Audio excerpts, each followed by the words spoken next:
नमस्कार, शाम के 7 बजने को है। शंखनाद में आप सभी का स्वागत है। आपके साथ मैं हूं चित्रा त्रिपाठी। आप देख रहे हैं देश का सबसे विश्वसनीय, सबसे लोकप्रिय और नंबर 1 शो।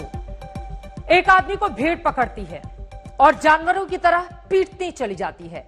पीटने वालों को इस बात का एहसास तक नहीं होता कि उनके सामने रोता, गिड़गिड़ाता और जान की भीख मांगता आदमी भी इंसान है। उन्हें ना तो उसकी तड़प दिखती है और न ही उसका रोना। चीखना, तड़पना और छटपटाना उनके अंदर इस कदर नफरत और गुस्सा भरा होता है कि वो आदमी को जान से मार देने के इरादे से पीटते चले जाते हैं। इंदौर की बस्ती से निकला हुआ ये वीडियो मानवता की चौहद्दी तक इंसानियत को शर्मसार करता है। सवाल होता है कि कानून के राज में लोकतंत्र के आकाश के नीचे आदमियत को खत्म कर देने वाले ये लोग कौन हैं? इस सवाल के साथ अमन और सुकून की बातें करने वाले एक सुर में कह रहे हैं कि और नहीं, अब और नहीं। ये रिपोर्ट देखिए।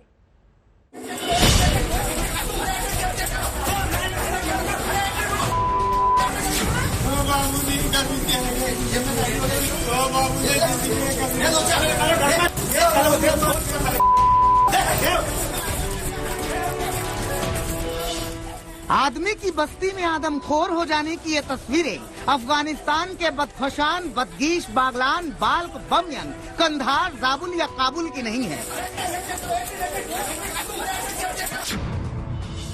ये इंदौर है जनाब, इंदौर। प्रभु इंदेश्वर का इंदौर, अहिल्याबाई होलकर का इंदौर। उसी इंदौर के गोविंद नगर में कुछ लोग टूट पड़े हैं एक आदमी को मार डालने के लिए। बिल्कुल ठीक सुना है आपने, लोग टूट पड़े हैं एक आदमी को मार डालने के लिए।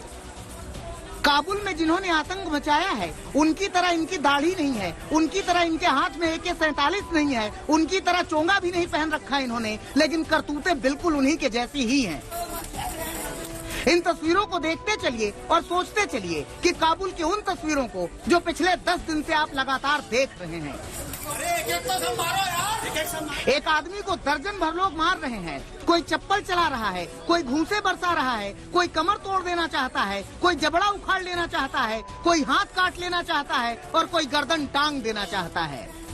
इन सारे लोगों के बीच बेबस, बेचारा, निरीह, निरपराध, निर्दोष सा ये आदमी अपने जान की भीख मांग रहा है। वो कहता है कि छोड़ दो बाबूजी, छोड़ दो साहब, छोड़ दो मालिक, लेकिन इनके पत्थर दिलों पर कहाँ फर्क पड़ता है किसी का रोना, कहाँ पसीजता है किसी का गिड़गिड़ाना। कोई आईडी निकलवाता है,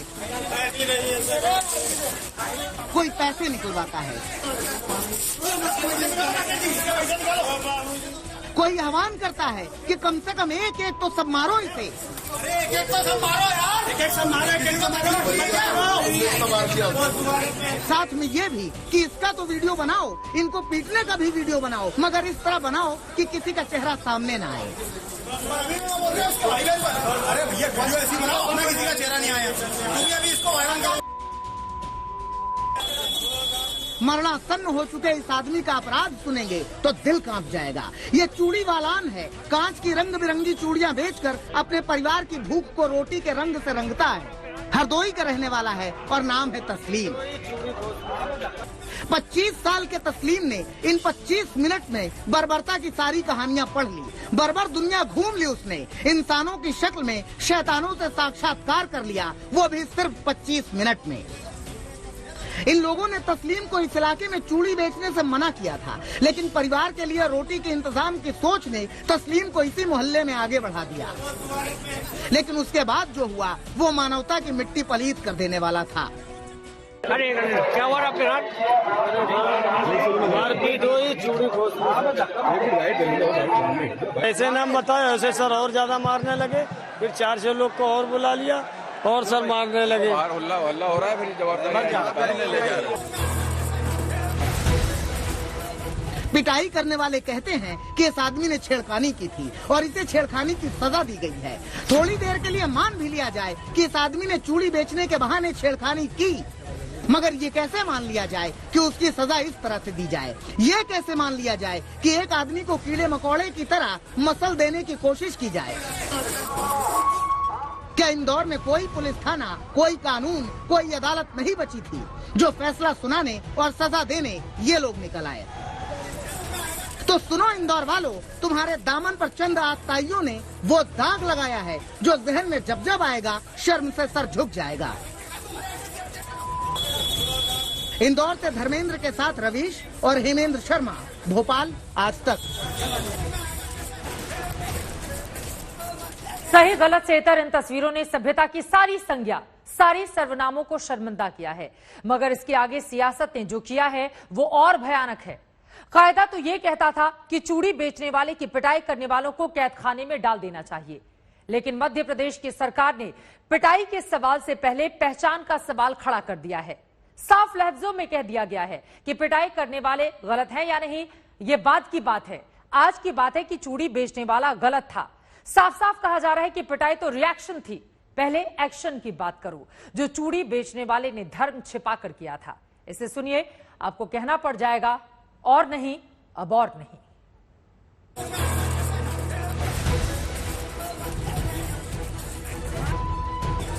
क्या इल इंटेंशन था चूड़ी बेचने वाले का कि वो नाम बदल रहा है? क्यों बदला उसने नाम?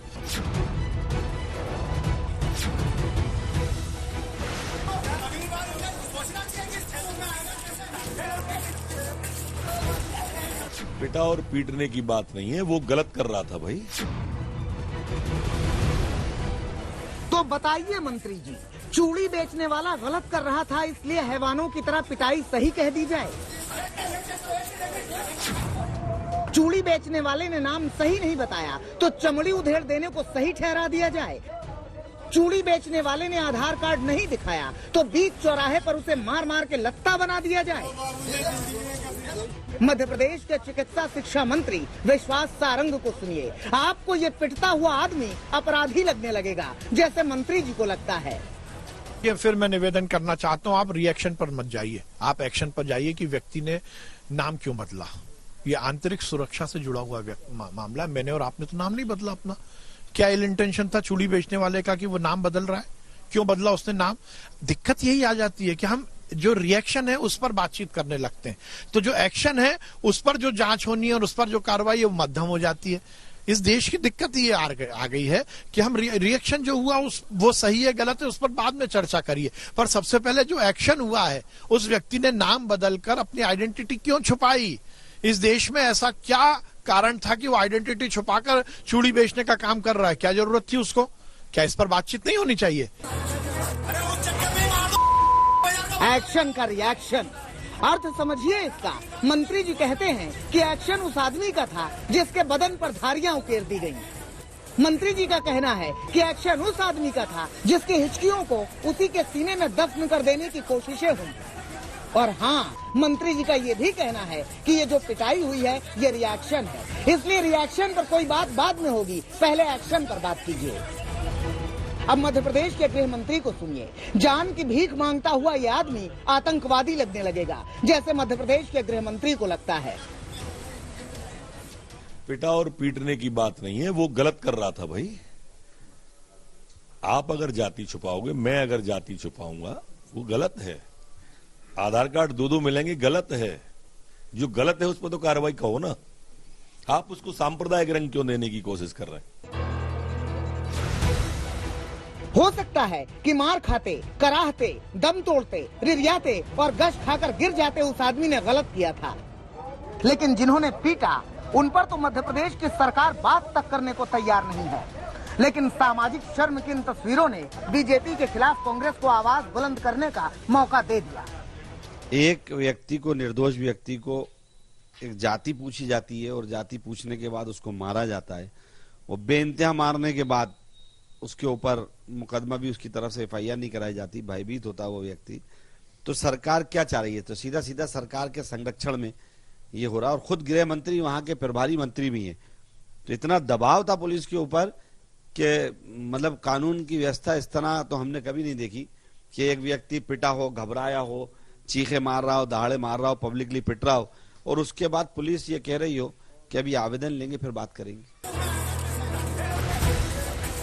तो हुआ यूं कि जब आदमी पिट गया, वीडियो वायरल हो गया, तो आवाजें उठने लगी कि पिटाई करने वालों के खिलाफ मामला दर्ज किया जाए। सैकड़ों लोगों के जत्थे ने इंदौर कोतवाली को घेर लिया। तिलमिलाहटों का शोर कोतवाली के चारों ओर।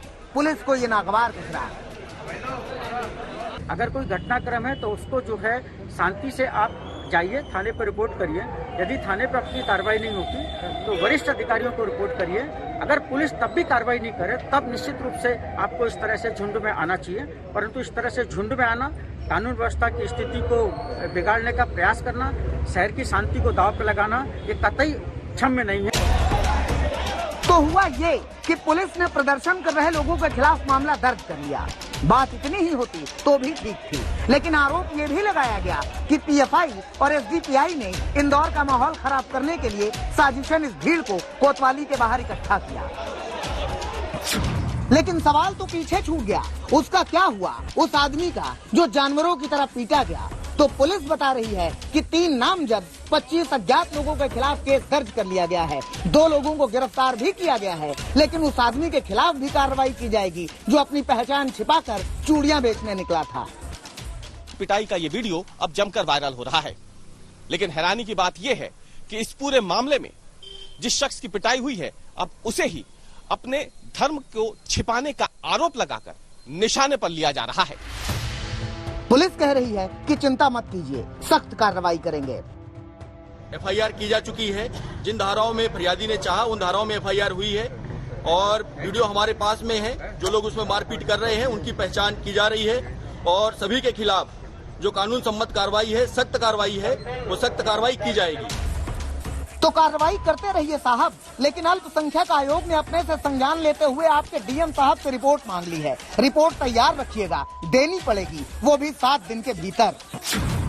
रही बात मध्य प्रदेश के सरकार की, तो एमपी सरकार सवाल कर रही है कि उस आदमी ने पहचान क्यों छिपाई। लेकिन सवाल तो ये होना चाहिए कि दुनिया के सबसे बड़े लोकतंत्र में किसी आदमी को किसी मोहल्ले में अपना रोजगार करने के लिए पहचान छिपाने की जरूरत पड़े ही क्यों।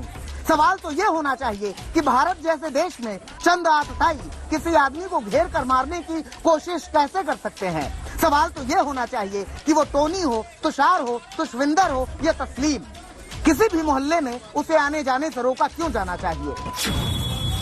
इंदौर से धर्मेंद्र के साथ रवीश और हेमेंद्र शर्मा, भोपाल, आज तक।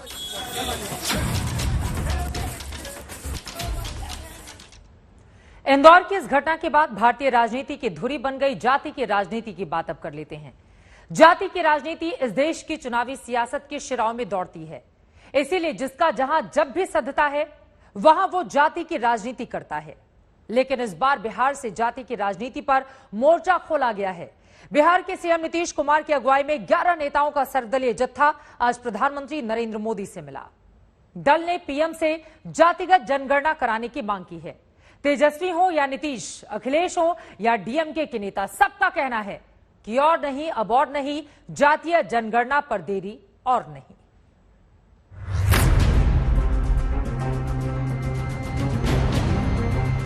सब लोगों ने इस चीज के पक्ष में एक एक बात कही, हर तरह की बातें जो रखी है, तो उसको ध्यान से सुने। हम लोग सब साथ हैं। जब जानवरों की गिनती होती है, पेड़ पौधों की गिनती होती है, तो इंसानों की भी होनी चाहिए।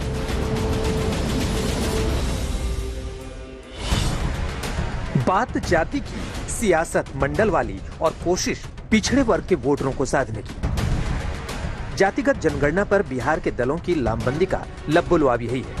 इसी वजह से पीएम मोदी से मिलने पहुंचे हर नेता ने एक सुर में जाति की गिनती की जरूरत बता दी। किसी ने इसे पिछड़े वर्ग के उत्थान का आधार बताया। बिहार में असेंबली में, काउंसिल में, सब में यूनानिमस रिजोल्यूशन इसके पक्ष में हुआ है, 19 में, 20 में।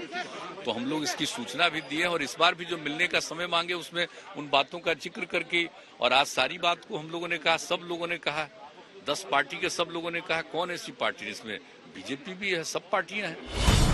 तो किसी ने कहा कि बिना जाति की गिनती के ओबीसी की सही लिस्ट तय कैसे हो सकती है।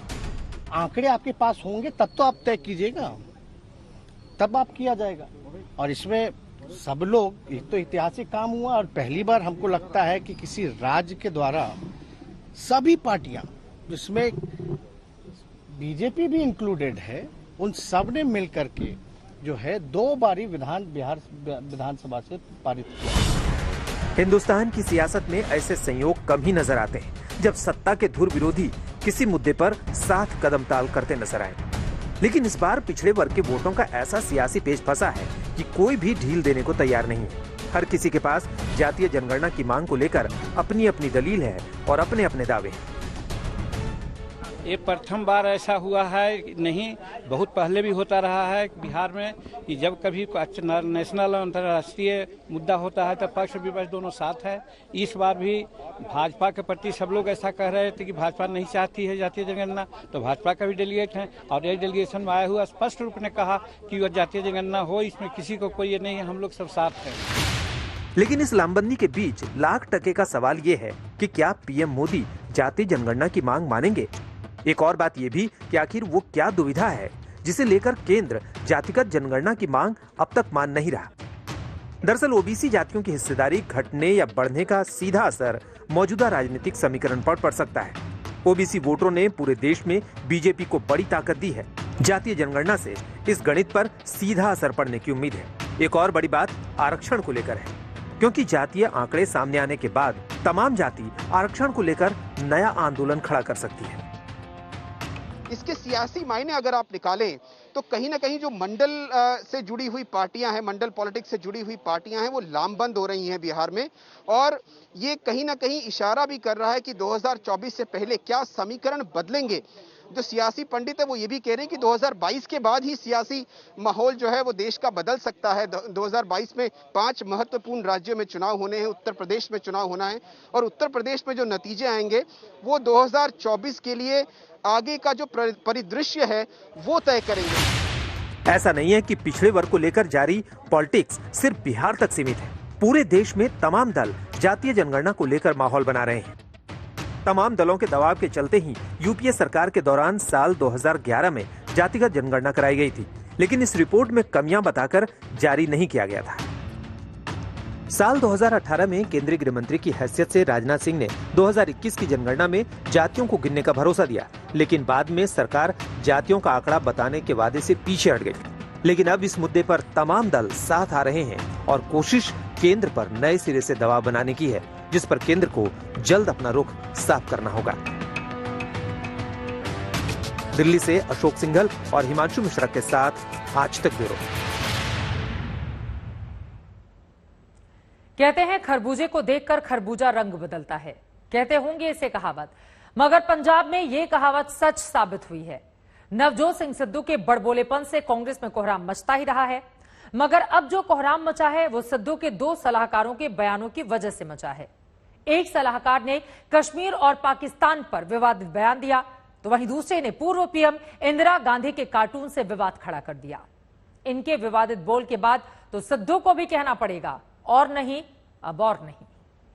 पंजाब दा मसला ना तो कश्मीर ने हल करना, ना तालिबान ने हल करना, ना पाकिस्तान ने हल करना। पंजाब बारे एजेंडे ने मुद्दों की सियासत ने हल करना ते लोकां नूं कहना उहदे बारे सोचो, संवाद होना चाहिए।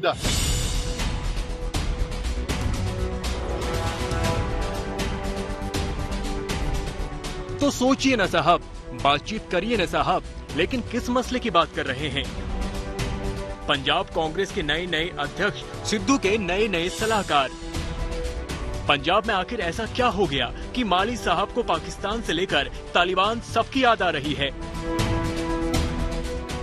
उम्मीद तो थी विवाद स्केच पर सफाई देने की, लेकिन जुबान खोली तो मालविंदर सिंह माली ने फिर नफरत भरी बोली बोल दी। सिद्धू के सलाहकार को लेकर नया विवाद शुरू हुआ सोशल मीडिया पर पूर्व पीएम इंदिरा गांधी के स्केच को लेकर। स्केच सामने आते ही पंजाब की सियासत में हलचल मच गई। विरोधियों ने इस हरकत को देश विरोधी बताया तो कैप्टन अमरिंदर सिंह का भी गुस्सा फूट पड़ा।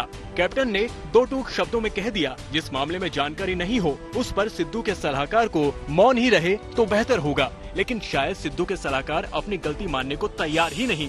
वो 2 सरकारों से अपनी करीबी का हवाला दे रहे हैं और ऐसे जता रहे हैं कि मानो कुछ हुआ ही नहीं। कोई भी एंटी नेशनल नहीं, मैं उही बंदा ਜਿਹੜਾ ਮੁੱਖ ਮੰਤਰੀ 2 ਮੁੱਖ ਮੰਤਰੀਆਂ ਦਾ ਸਲਾਹ ਕਰ ਰਿਹਾ। ਇਹ ਜਿਹੜੇ ਮੇਰੇ ਵਿਚਾਰ ਨੇ ਉਦੋਂ ਪਹਿਲਾਂ ਦੇ ਨੇ, 89 ਦੇ ਨੇ। ਉਦੋਂ ਬਾਅਦ ਮੈਨੂੰ ਸਰਕਾਰ ਨੇ ਨੌਕਰੀ 'ਚ ਲਿਆ। ਅਮਰਿੰਦਰ ਸਿੰਘ ਨੇ ਆਪਦੇ ਮੀਡੀਆ ਸਲਾਹ ਕਰਨ ਲਾਇਆ ਤੇ ਮੁੜ ਕੇ ਬਾਦਲ ਸਾਹਿਬ ਨੇ भी मेरे सर्विस रिटेन की। वही विचार ने मेरे, कोई नवे विचार नहीं। हालांकि कांग्रेस इन बयानों के असर को समझ रही है और यही वजह है कि सिद्धू को सलाहकार पार्टी नेताओं के भी निशाने पर हैं। हजारों कांग्रेस जनों ने कुर्बानियां दी है, पूरे के पूरे परिवार नष्ट हो गए, और अगर इस तरह का बिल्कुल बेतुका बयान आता है तो ये उन लोगों की जो कुर्बानी है, उन लोगों की शहादत है, ये उसके ऊपर खिल्ली उड़ाने का काम करते हैं। ये पहली बार नहीं जब सिद्धू के सलाहकारों ने पंजाब में विवाद की आग सुलगाई हो। इससे पहले भी प्यारेलाल गर्ग ने कहा था कैप्टन अमरिंदर सिंह को पाकिस्तान की ज्यादा आलोचना नहीं करनी चाहिए, उससे पंजाब को ही नुकसान होगा। वहीं मालविंदर सिंह माली ने बोल दिया था कि कश्मीर अलग देश है और भारत पाकिस्तान का अवैध कब्जा है। पंजाब कांग्रेस के अध्यक्ष नवजोत सिंह सिद्धू अपने 2 विवादित सलाहकारों की विवादित टिप्पणियों के चलते एक बार फिर से सुर्खियों में है। विपक्षी पार्टियां नवजोत सिद्धू की चुप्पी पर सवाल खड़े कर रही हैं। अकाली दल का मानना है कि अगर नवजोत सिंह सिद्धू चुप बैठे हैं, इसका मतलब है वो अपने सलाहकारों की विवादित टिप्पणियों से सहमत हैं। सिद्धू के सलाहकारों के विवादित बयान से सियासी तनाव बढ़ा तो बीजेपी और अकाली दल को सवाल उठाने का मौका मिल गया। जो प्यारेलाल गर्ग हैं, उनके दूसरे एडवाइजर सिद्धू साहब के, वो कहते हैं कि पाकिस्तान के खिलाफ मत बोलो क्योंकि ये पंजाब के हित में नहीं है। ये तो डाल डाल पे सिद्धू चल रहे हैं और पात पात पे उनके एडवाइजर चल रहे हैं। ये वही सिद्धू हैं जो पाकिस्तान गए थे और कमर बाजवा को, जो उनके आर्मी के चीफ है, उनको गले लगाया था और तो और ये कहा था जियो जियो पाकिस्तान, जीवे जीवे इमरान खान, और आज उनके एडवाइजर भारत के खिलाफ बोल रहे हैं। जिस तरीके जिस दिन उनको चार्ज दिया गया, उन्होंने चीफ मिनिस्टर को ट्रीट किया, तो एडवाइजर से आप ज्यादा एक्सपेक्ट क्यों करते हैं? एडवाइजर वो करेंगे जो सिद्धू साहब को पसंद, उनके एडवाइजर है। प्यारेलाल गर्ग और मालविंदर सिंह माली के बयानों ने सिद्धू की मुसीबत बढ़ा दी है। दोनों को पटियाला बुलाकर सिद्धू ने मुलाकात भी की है। लेकिन बड़ी बात यह है कि ऐसे देश विरोधी बोली बोलने वालों से नवजोत सिंह सिद्धू दूरी क्यों नहीं बना रहे। चंडीगढ़ से मनजीत सहगल के साथ आज तक ब्यूरो। इस वक्त की बड़ी खबर आ रही है, सीधे उसका हम रुख करेंगे। जम्मू कश्मीर में सुरक्षा बलों ने लश्कर के 2 आतंकवादियों को मार गिराया है। दोनों आतंकवादियों की काफी अरसे से तलाश थी सुरक्षा बलों को। श्रीनगर में एनकाउंटर के दौरान लश्कर आतंकी अब्बास शेख और साकिब मंजूर दोनों को ढेर कर दिया गया। दोनों ही लश्कर के टॉप कमांडर बताए जा रहे हैं और कई आतंकी वारदातों को अंजाम दे चुके हैं। उन दोनों के चेहरे भी आपको टीवी स्क्रीन पर हम दिखा रहे हैं। 2 आतंकवादियों को मार गिराने में कामयाबी मिली है। आतंकी अब्बास शेख और साकिब बटमालू में लश्कर के इन दोनों आतंकवादियों को ढेर किया गया है। सुरक्षा बलों को बड़ी कामयाबी यह हासिल हुई है।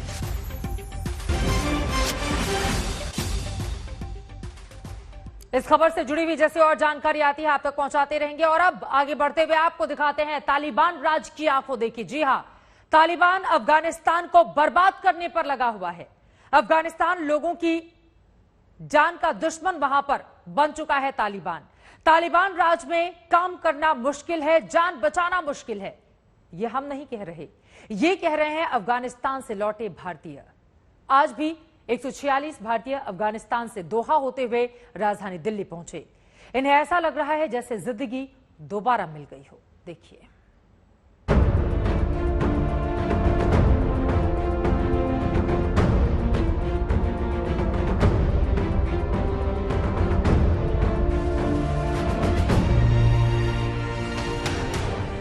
जिंदगी की कीमत क्या होती है, कोई इनसे पूछे। मौत के मुंह से बच जाना किसे कहते हैं, कोई इनके दिल से पूछे। फिर भी उसका हम लोग के साथ बहुत बदलाव किया। अभी यातनाएं सहनी पड़ी हैं आप लोगों को? बहुत ज्यादा। और मेरा दामाद जो है उसका बाल कलर किया है, उसको फेस सब अलग कैसा कलर किया जो उसको पहचाना और उसको मरती है। इसलिए पल पल जहां दहशत का साया हो, मौत जहां हर पल झपट्टा मारने को तैयार खड़ी हो।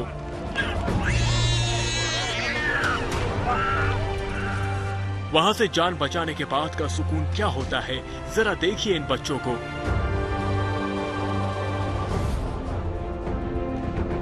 दो भाई बहनों की तस्वीरें बहुत कुछ बयान कर रही हैं। दहशत का अंधेरा छट चुका है, आजादी का सवेरा निकला है और दोनों बच्चे खेल रहे हैं। नन्हा बेटा अपनी माँ की गोद में है, उसकी बड़ी बहन अपने छोटे भाई के साथ खेल रही है। उसे बहन चूम रही है, हंस रही है, खिलखिला रही है। इन बच्चों को तो शायद याद भी ना हो कि ये किस त्रासदी से गुजरकर यहाँ पहुंचे हैं। काबुल से ये वायुसेना के विमान में बैठकर दिल्ली पहुंचे हैं, उस काबुल से जहां तालिबान का कब्जा है, आतंक का साम्राज्य है।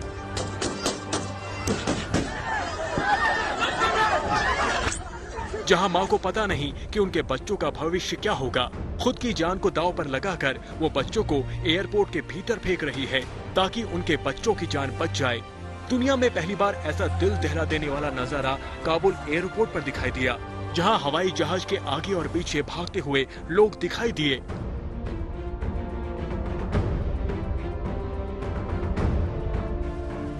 और ऐसे काबुल से जान बचाकर पहुंचा है ये परिवार। यहाँ ये दो मासूम दुनिया को जिंदगी के मायने समझा रहे हैं, बता रहे हैं कि दुनिया नफरत के लिए नहीं, मोहब्बत के लिए बनी है। एक बहन अपने भाई को दुलार रही है और भाई माँ की गोद में बैठकर मुस्कुरा रहा है। ये तस्वीर रविवार की है, जब वायुसेना का विमान C-70 107 भारतीयों समेत 168 मुसाफिरों को लेकर काबुल से हिंडन एयरबेस पहुंचा था। इसी विमान से ये बच्चियां भी पहुंची थी।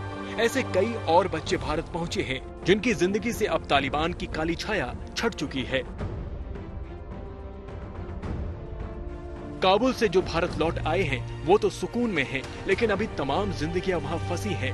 उनके लिए दिल्ली में गुहार लगाई जा रही है।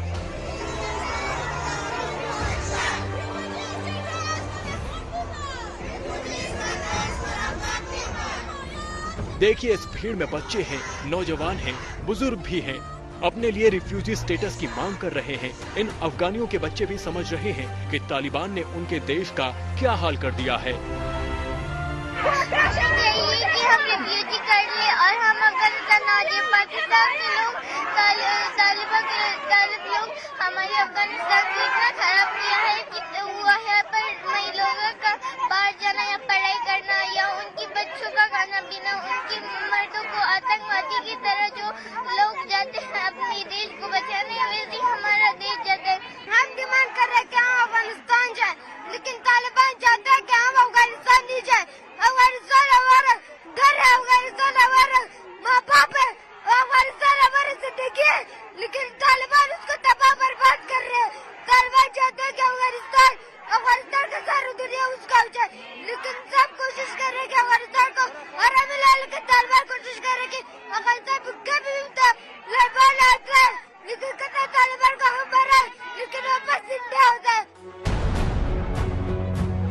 अफगानिस्तान में तालिबान की दहशत किस कदर है कि सिर्फ वहां रहने वाले भारतीय ही नहीं, अफगानिस्तानी सांसद तक भारत पहुंच चुके हैं। भारतीय मूल के अफगानी सांसद नरेंद्र सिंह खालसा और सांसद अनारकली होनियार भी काबुल से भारत पहुंचे हैं। नरेंद्र सिंह जब वहां के हालात को याद करते हैं तो आंसुओं में डूब जाते हैं। आप मेंबर ऑफ पार्लियामेंट रहे नरेंद्र खालसा, आप तो एक MP के तौर पर अपने मुल्क को छोड़ना कितनी दर्द की बात लगती है। ये तो मुझे रोना था।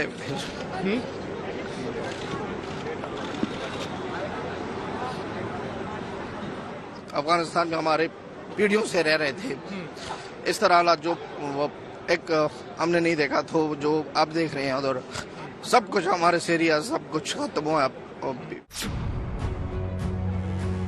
नरेंद्र सिंह खालसा और अनारकली होनियार को तालिबानी काबुल एयरपोर्ट से अपने साथ ले गए थे। तालिबान का कहना था कि ये अफगानी हैं, इसलिए ये देश नहीं छोड़ सकते। बाद में इन्हें हिंदुस्तान आने की इजाजत मिली। अनारकली होनियार पर अभी भी उस खौफ की छाया देखी जा सकती है। सब मुश्किल में है। आम लोग human right and women right activities और सबको प्रॉब्लम है। मैं शुक्रिया करती हूँ इंडिया गवर्नमेंट के मोदी जी से, और सब वो लोगों ने हमारे लिए मदद की कि हम सेफ परिवार के साथ दिल्ली पहुँचे। हमारे सब की तबीयत ठीक नहीं है, हम बहुत एक बुरी सिचुएशन से निकल कर यहाँ पे आए हैं। अफगानिस्तान से हिंदुस्तान पहुंचने वाला हर शख्स अपने आप में एक मुकम्मल दास्तान है। तालिबानी कब्जे में पहुंचे अफगानिस्तान से हिंदुस्तान क्या आए, इन्हें लग रहा है जैसे इन्हें नई जिंदगी मिल गई है। अभिषेक भल्ला के साथ कुमार कुणाल, दिल्ली आज तक।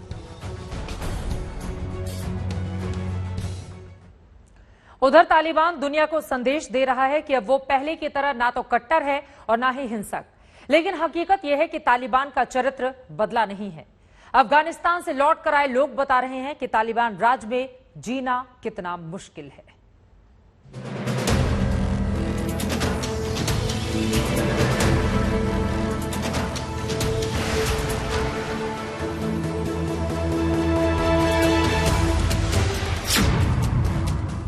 वहशी हो गया है तालिबान।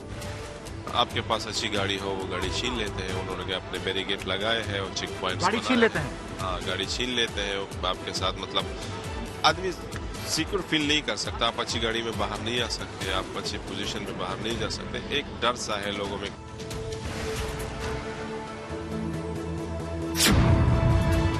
दहशत फैला रहा है तालिबान।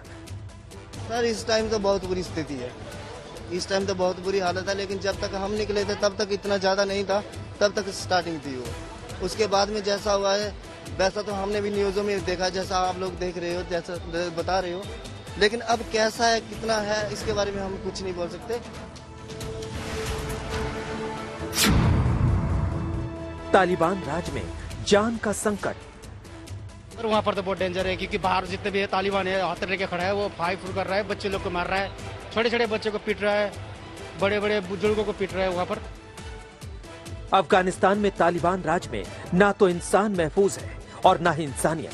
किसी तरह लोग अपना थोड़ा सा सामान लेकर काबुल से जान बचाकर लौटे हैं। 3 सिख तो गुरु ग्रंथ साहिब को पूरी हिफाजत से लेकर अफगानिस्तान से लौटे हैं।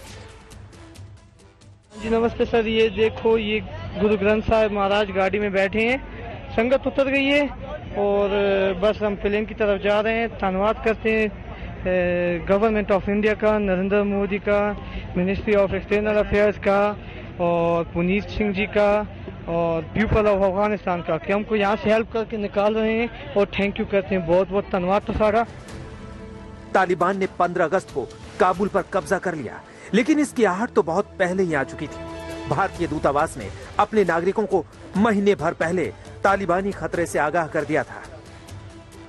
1 महीना पहले हमारा इंडियन एम्बेसी जो अलर्ट किया था हम लोगों को, और हम जिस कंपनी में काम करता है उन लोगों का एक रिस्पॉन्सिबिलिटी था, वो यूएस था हमारा कंपनी, तो उन लोग भी अलर्ट किया था जो थोड़ा रेडी रहे ना, कभी भी जाना हो सकता है इधर से।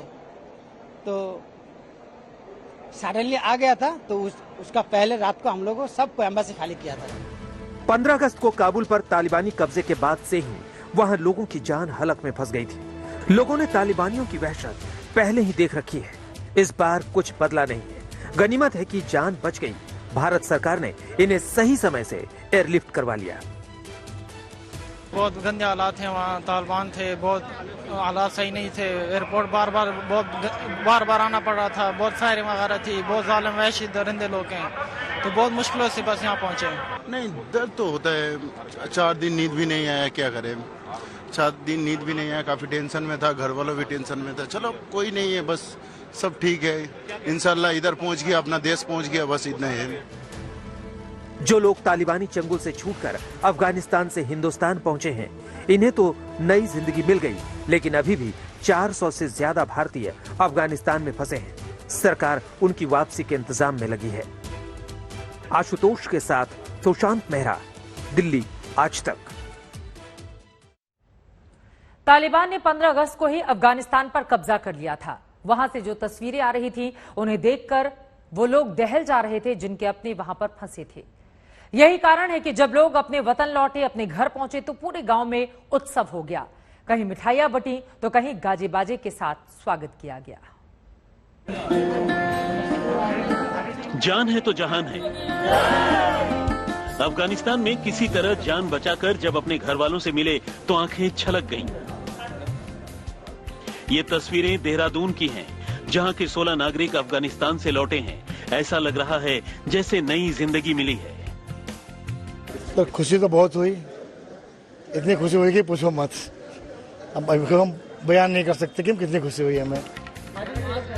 झारखंड के बोकारो के रहने वाले बबलू कुमार भी अफगानिस्तान में फंस गए थे।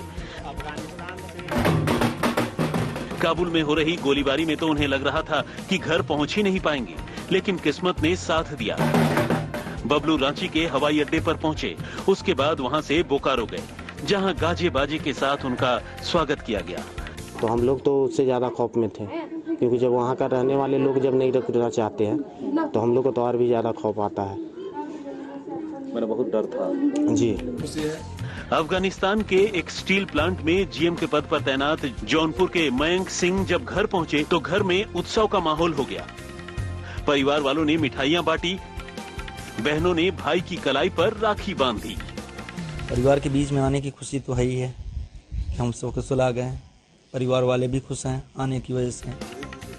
चंदौली के सूरज कुमार चौहान भी अफगानिस्तान में फंस गए थे, लेकिन अब सकुशल इनकी घर वापसी हो गई। अफगानिस्तान पर तालिबान के कब्जे को याद करके सूरज की रूह कांपती है। माहौल वही है, दंगे से भी बेकार माहौल थी, इतनी माहौल तो कभी दिखे नहीं थी हम। हाँ, पिक्चरों से भी बेकार माहौल थी। इतना दंगा तक मैं कभी लाइफ में भी नहीं सोचा था कि कभी मेरे को मिलेगा। और हम हर कदम पे, जिस कदम पर गवर्नमेंट सरकार हम लोग को जहाँ ले जाती थी, मगर डर सभी को लगा था कि कब किधर से गोलियां न निकलने लगी। गोरखपुर के चौरी चौरा निवासी शैलेंद्र शुक्ला भी सोमवार की सुबह सही सलामत घर पहुंचे तो खुशियों ने डेरा डाल दिया। घर वालों ने उन्हें मिठाई खिलाई। बाहर में गोलियों की तड़तड़ाहट एनी टाइम हर समय चलती थी गोली। अगर एक तालिबानी एक गोली मारता था, दूसरा तालिबानी अगर उधर खड़ा है तो 4 गोली फायर करता था। वहाँ गोली ऐसे लग रहा था जैसे वो खिलौना है। 2 जून की रोटी के लिए ये लोग अपना वतन छोड़कर अफगानिस्तान गए थे, लेकिन वहां तालिबानी कब्जे के बाद इनके सामने वहां से निकलने के सिवा कोई रास्ता नहीं था। जौनपुर से राजकुमार, गोरखपुर से गजेंद्र त्रिपाठी के साथ दिलीप सिंह राठौड़, देहरादून, आज तक।